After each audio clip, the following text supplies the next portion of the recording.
So let's imagine that you and I are sitting down over a cup of coffee, a couple of friends, having a great conversation, and we start talking about some of our goals and dreams. And you share with me that one of your goals is that you would like to write a book. You've got this idea and you share it with me. You're going to solve this incredible problem for your readers, and you've got this amazing topic and things that you want to discuss, to be able to share with other people. And I've got to be honest, I'm super excited. I love what you've got to share. I think the world needs to read your book. And so we talk about it a little bit more, and then I ask you the question. I say, so hey, what days of the week do you typically write?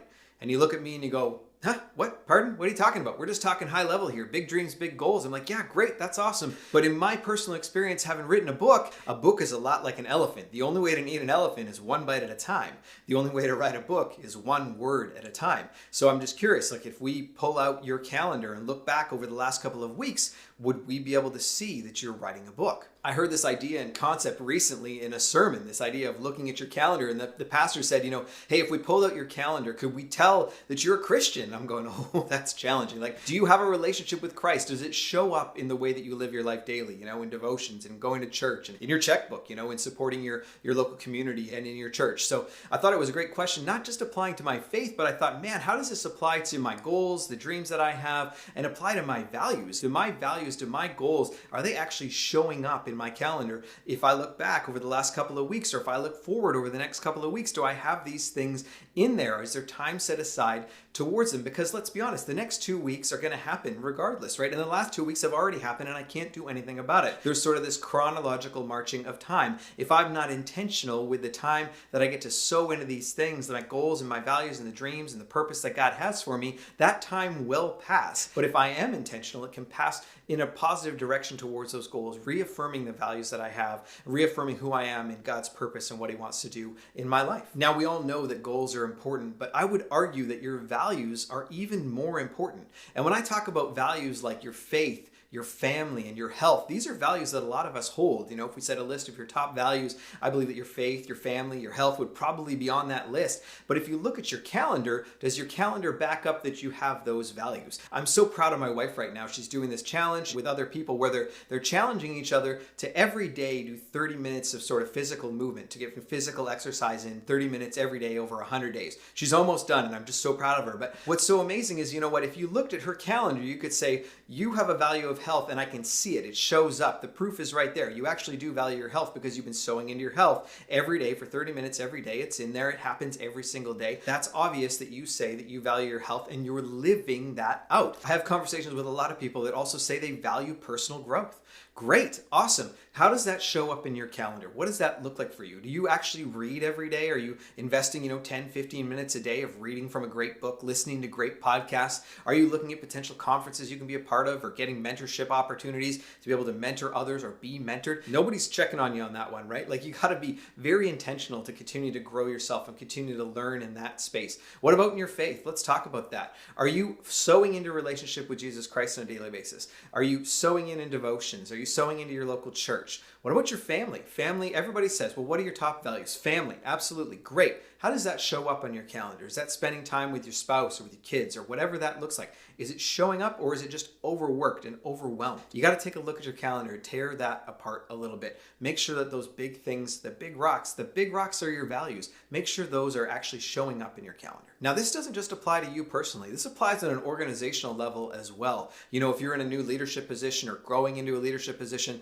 every organization has values, or at least they should have values. And if they aren't written out on the wall, they're somewhere inside the organization just being lived out. But if they are lived out on the wall, there's a lot of talk in business circles about how every organization has these values. They put them on the wall and that's where they stay. And they just sit on a wall somewhere, but nobody actually lives them out. So if you're in a leadership position and you've identified these values of your organization, and you've got a value of, sowing into the people of the organization, or we value our people, we value safety. If you're like in a construction organization, it's like safety first is the value on the wall. How does that show up in your calendar as a leader of an organization, as it's serving that team? Do you have things in there that would support and say, what, we actually do value our people. Here's how we sow into our people. Here's what that looks like on a consistent basis. We value safety. Is that showing up in your calendar, or is it just something on the wall that says, we put safety first? Great, it's up on the wall. How does that show up in a day-to-day basis in your organization? As a leader, I wanted to encourage you to look at those values and then look at your calendar and say, well, how do these two things come together? Because they need to come together. So what do you do with this information? You come to me and you say, hey, Jason, you know what? This is a great question, but none of my values or goals or dreams are showing up in my calendar. What do I do? Well, the first thing you would want to do is you want to do a bit of a time audit. You know, John Maxwell, the leadership coach and teacher, he does a time audit, but he kind of does it on an extreme level. He does a really great job, he says, of tracking his daily, like what he's doing on a daily basis. And then he actually takes time at the end of the year to spend a couple of days looking over how he spent his year, how he invested and sowed his time over a 12-month period, and then making decisions about what does he want to change for the next year. I think that's a little bit extreme, not something that I personally do, but could you do, you know, a couple of days or a week or two where you're sort of just looking at how does your time get invested each day, maybe in hour blocks or couple hour blocks. Like, just take a look at it and say, you know what you'll find when you do that, you're going to find capacity. You're going to find spots in your day where maybe that time could have been used better. There is capacity in there when we do time audits and take a look at it and go, okay, maybe we could do this differently. And that's going to allow you to create capacity and space in your day for the goals that you're in pursuit of, for the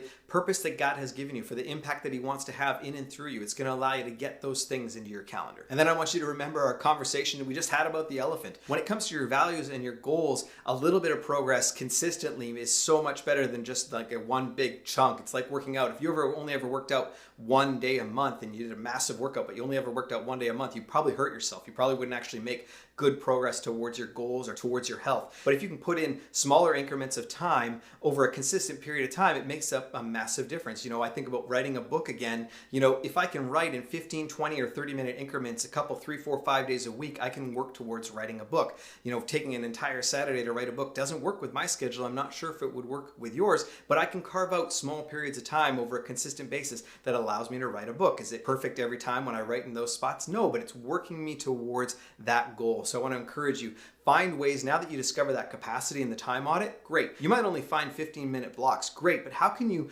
plug into that 15-minute block or 20-minute block something that pushes you and moves you towards the goal that God's given you, or moves you towards reinforcing and living out the value that you have? So that could be putting a date night on your calendar. That could be putting time with your kids. Maybe it's health and dropping in different health-focused things that you can do during your days, or whatever it is. Now that you've created that capacity, how can you drop in those elephant-sized bites to actually make a difference and move you towards those goals and your values? I want to remind you that you aren't going to be remembered or defined by the goals that you made or the values that you wrote down and put on your wall. You're going to be defined by the action steps that you take and the direction that it moves towards impact. You know, your values, when you live those out in your life over a lifetime, have an incredible impact. So the actions that you take matter. The words that you say, those goals and the values that you identify, yeah, they matter because they give you a clear direction and purpose, but it's the steps that you take towards those goals, the steps that you take that line up with your values, that are going to sort of define you, define who you are as a person and what God's able to do in and through you. So I want to encourage you this week,